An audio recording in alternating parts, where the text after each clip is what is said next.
different thing. I mean, I do believe that perhaps winning a super major with solo Incineroar is a near to impossible task. However, like we do see Sky placing very, very highly, even when he goes off. Overseas, right? So yeah, it's impressive what like a committed player and with the right mentality can do. But his opponent here is gonna try to perhaps cut that run a little shorter than we might have expected. Bobbert, I do believe, who is sitting right next to him, and I mean the opponent of the next round is Pollux, which plays Bowser, who we saw to open up. And here, Bobbert going with the Byleth. I mean, this character has gained so much popularity over the course of this in the last year or so. Oh my god, it's Sky! What are you trying to do? He went for the hardest of reads, and it's somehow worse for him. And look at that ledge trap as well. Like, for as much weaknesses as Incineroar does have, like, ledge trapping is definitely not one of them. Am I back? You are indeed back, my man. Yeah. Oh, thank God! I managed to see that right now. I'm having problems with my internet connection, but that doesn't stop me. Right now, we're seeing that Skyjay is with such powerful fears, using that side tilt to his advantage, using those fearful, how can I say it? Like hands, paws, I don't know, making a complete mess. Right now, we're seeing how he's just destroying right now 2 stocks in less than 15 seconds, making good use of that character that we all thought was low tier. That's the one and only Incineroar.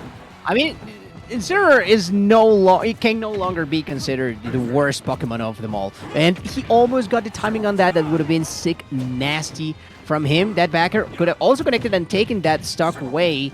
Let's see if the DI check gets passed. And I don't think it mattered because of the forward throw, but a down throw with DI in could have costed here Bobbert quite a lot. The up smash is going to sell it out, but I mean, perhaps too little, too late. You might be considering a counter pick. You might be considering the change of stage, or maybe just buckle down, right? Like, the punish is still here, and this looks like textbook Byleth. Look at that. Just Bobbert managing to get it all, and even going for the confident reads as well, looking to tie Skyjay here in stocks. Yeah, right. I see. We're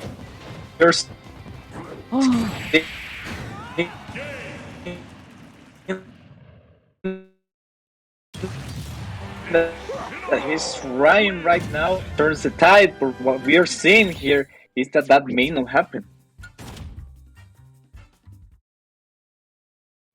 And, okay, let's see after that first game. I mean, Bobbert had a moment of, I want to say, explosiveness after Skyjay dominantly took the first two stocks, and I mean, the punishes were looking clean. Byleth is a very punish heavy character as well, but we could say the same about Incineroar, right? So I mean, let's see what goes on after that. The neutral perhaps needs to be cleaned up a little, and just abusing that range. Both of these characters up close have decently good frame data. Well, especially Incineroar, of course, but like Byleth as well with the Nair. Oh my god, this punch from Sky, just knowing exactly where to punish and just getting that revenge. And the Alolan Whip right after, not even trying to go out. You know that recovery is very, very DLC. It's hard to mess with.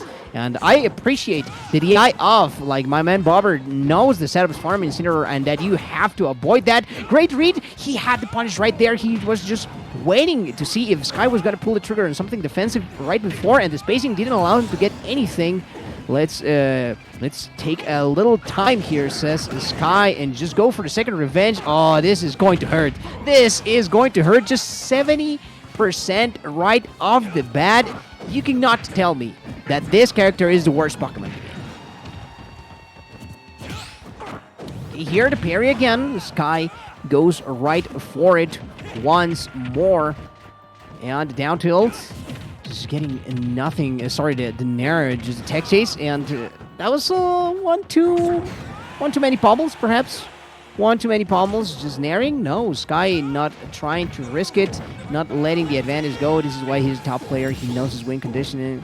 what his win condition is, and here it's all about just keeping himself at the advantage. Oh, he tried to dim dirty, but it wasn't quite enough. Sky, though, with the revenge on deck and trying to get a huge punish. I don't know how he managed to avoid that, but it's looking pretty curtains for Bobbert here, who is just struggling to even get that first stock going, and Sky looks as confident as ever.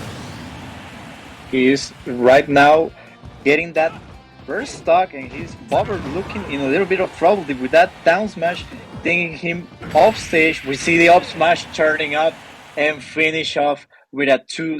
Skyjay taking this match.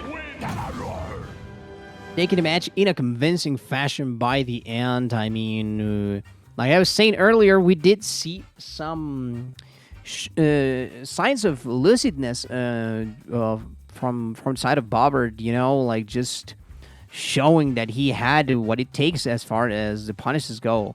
I mean, he did manage to get the stock and just get a couple of solid reads and using and abusing, right, those platforms, but in the end it was not quite enough. Sky just cleans it up, and it just sets up perfectly for that match, for that heavyweight matchup versus Pollux on winner's quarters of the pool. We can see right here the replay, everything that went into this man's mind, the absolute madman that means Incineroar. It's incredible. Everything that Skyjay does is just way, way crazy. We can see right there the down tilt to neutral air and just taking this stock really, really easily. Yeah, I remember, and I'm sure you do too. Like, there was a time where Skyjay wasn't even considered the best player in Puebla, right?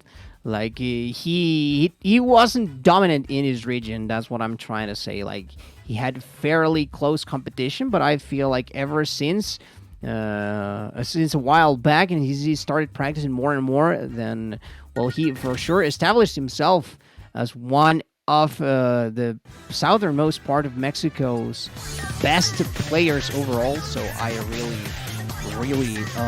like to see him shine and just continuing on with his tournament run and into